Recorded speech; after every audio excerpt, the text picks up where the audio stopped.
Assalamualaikum warahmatullahi wabarakatuh. Halo semua, kami dari kelompok 13-12 BPK yang beranggotakan saya sendiri Aulia Sabrina dan kedua rekan saya yaitu Katrina Wijaya dan Rafnika Rifat.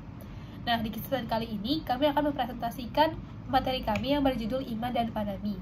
Nah, presentasi kami ini berisi tentang dua perspektif dalam menghadapi pandemi dan juga gimana nih cara memperkuat iman kita di masa pandemi. Oke, kita mulai dari awal mula pandemi dulu. Nah, sebagai salah satu orang yang melaksanakan school from home, kita ini udah nggak asing lagi sama yang namanya COVID-19.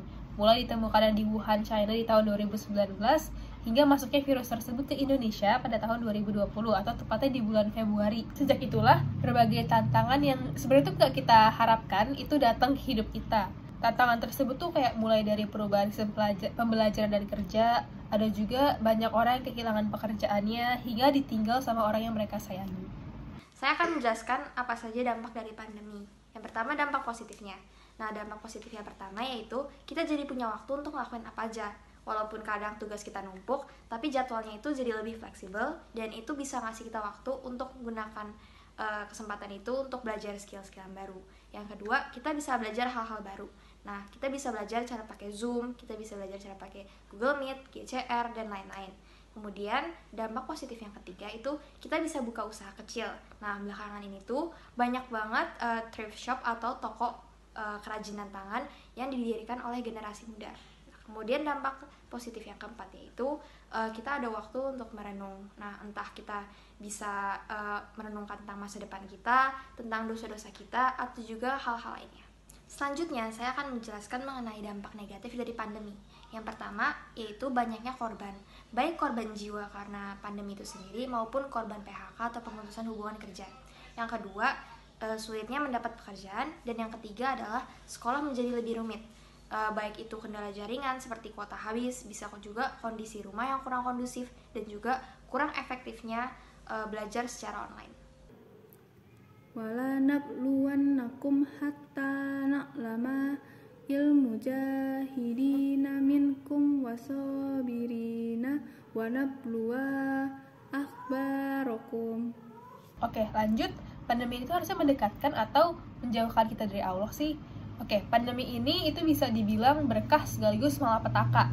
Nah, dalam menghadapi pandemi ini, ada orang yang makin dekat dengan Allah, tapi ada juga orang yang malah makin jauh. Tapi kenapa sih orang tuh bisa makin dekat atau makin jauh dari Allah? Oke, biar kita nggak ruwet, kita misalin aja A sama B. A itu orang yang makin dekat dengan Allah di masa pandemi, sedangkan B itu kebalikannya, orang yang malah makin menjauh.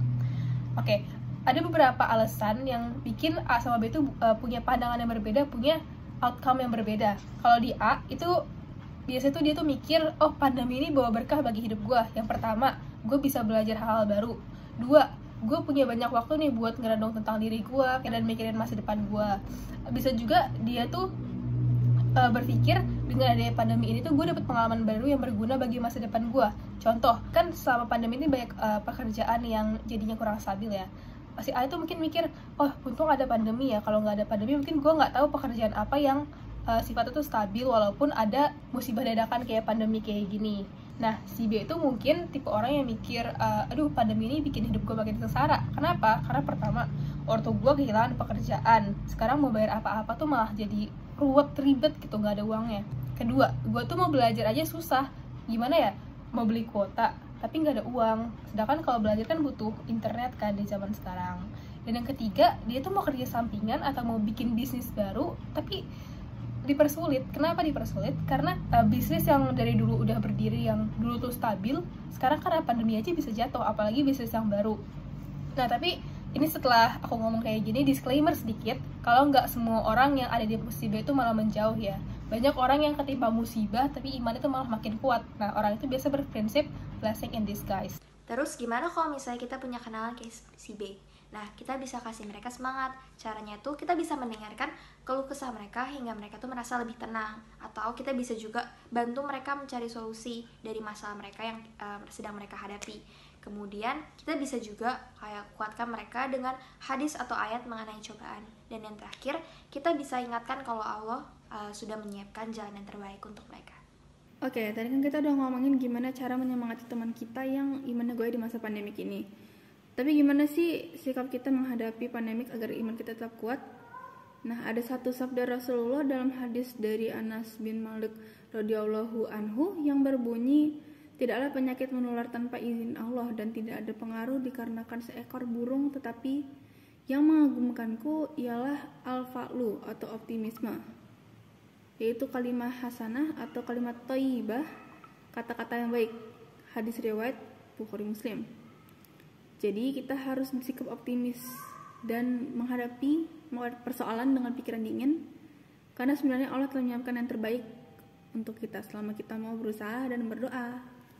Oke, sekian dari presentasi kami. Mohon maaf bila ada kesalahan dan semoga apa yang kami sampaikan bisa bermanfaat. Wassalamualaikum warahmatullahi wabarakatuh.